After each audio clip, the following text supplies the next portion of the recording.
एक समय की बात है। भगवान गौतम बुद्ध अपने शिष्यों के साथ बैठे हुए थे और उन्हें उपदेश दे रहे थे। तब उन्होंने अपने शिष्यों से कहा, क्रोध इंसान का सबसे बड़ा दुश्मन है। क्रोध करने वाला व्यक्ति खुद को हानि पहुंचाता ही है, लेकिन दूसरों को भी हानि पहुंचाता है। वह प्रतिशोध की आग में जलता है और अपने जीवन को बर्बाद करता है। उनके उपदेश खत्म हो जाने के बाद उनके शिष्यों में से एक शिष्य खड़ा होता है और बोलता है, तू एक ढोंगी है। तेरी बातें मनुष्यों के रहन सहन से विपरीत है।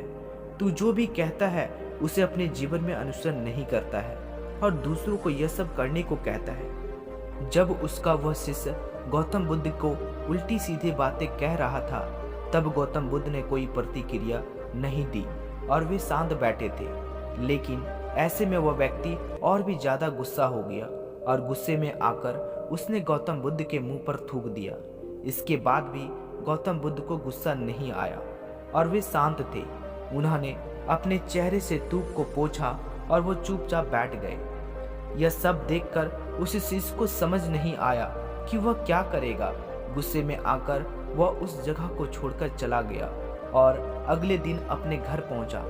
जैसे ही वह अपने घर पहुंचा, तब तक उसका दिमाग शांत हो चुका था। दिमाग के शांत होते ही उसे इस बात का एहसास हुआ कि उसने कितनी बड़ी गलती की है। उससे पाप हुआ है। वह खुद को मन में ही कहने लगा, यह सब मैंने क्या कर दिया। मैंने महात्मा बुद्ध का अपमान किया है। ऐसा पाप मैं कैसे कर सकता हूँ। मैंने बहुत बड़ी गलती कर दी है। मुझे जाकर उनसे माफ़ी मांगनी होगी। यह कहकर वह तुरंत ही गौतम बुद्ध के पास चला गया। लेकिन गौतम बुद्ध उस स्थान पर नहीं थे। ऐसे में वह शिष्य जगह जगह भटक कर उन्हें खोजने लगा।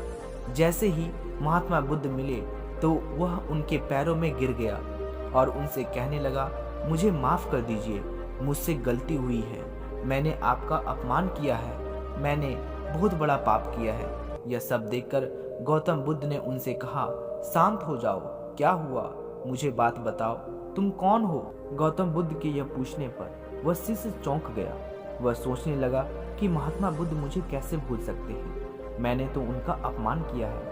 यह सोचकर उसने महात्मा बुद्ध से पूछा, मैं वही शिष्य हूँ जिसने कल आपका अपमान किया था और आप इतनी जल्दी उसे भूल गए। हमें कल की बातों को कल में ही छोड़ देना चाहिए। चाहे वो अच्छा हो या बुरा हो, उसके बारे में बार बार विचार नहीं करना चाहिए। मैं बीती हुई बात को पीछे छोड़कर आगे चलता हूँ और ऐसा ही हम सबको करनी चाहिए, महात्मा बुद्ध ने उस शिष्य से कहा। महात्मा बुद्ध की बातें सुनकर वह शिष्य और भी ज़्यादा प्रभावित हुआ और उनसे बोला, मैं आज से आपकी हर बातों को मानूंगा। तो हमें इस कहानी से यह सीख मिलती है कि बीती हुई बातों को हमें भूलकर आगे बढ़नी चाहिए। अगर कोई मनुष्य अपनी बीती हुई बातों पर ज़्यादा ध्यान देता है तो उसका ध्यान पूरी तरह से भूतकाल में लगा होता है और वह इंसान कभी भी आगे बढ़ने की और विचार नहीं कर पाता है। इसलिए हमेशा पुरानी बातों को छोड़कर आगे बढ़ने की सोचें।